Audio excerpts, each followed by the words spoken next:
Hello, I'm Joel Carver. It's been my pleasure over these last couple weeks to speak to you and to send out these vlogs to talk about an industry we love, where we are, and what we can do to help support each other as we go through this time of crisis. As I said last week, we know it's a crisis. All of us acknowledge that. We are in times of just an amazing RevPAR index fall. We have hotels with limited service down to hotels closing across the United States and around the world.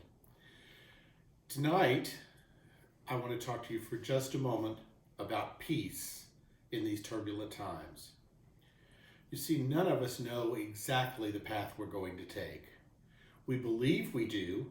We're seeing trends out of China and in the United States as to when we might reach the peak of the epidemic, and then when we might begin to see recovery. But we don't know exactly when that's going to be.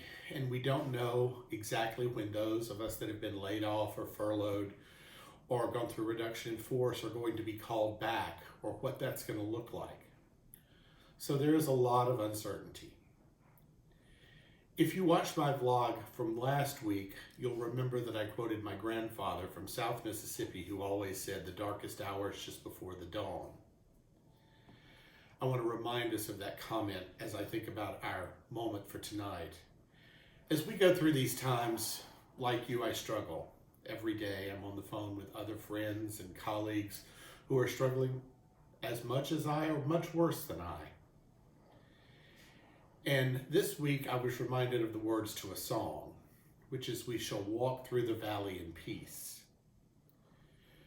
Because we don't know exactly how this is going to end or when it's going to end, but we do know it's going to end. And we are a resilient industry that has come back from these times and these trials before.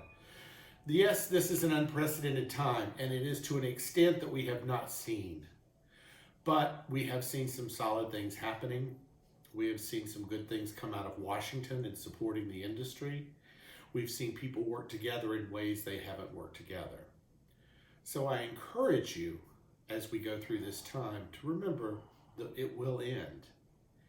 And like I mentioned last time, use this time. It's a gift. It's not one we asked for. It's not one we expected. And truly, it's not one we wanted. But time is always a gift. And we can use that to spend it with our friends, our family, to educate ourselves, to choose online resources, other teaching and training aids that we didn't otherwise have the time to do. If we can do that, we know that we'll come out on the other end. And truly we understand that this is a valley and we will see the end of that valley. And if we look at it that way and remember that we can better ourselves during this time, we can walk through the valley in peace.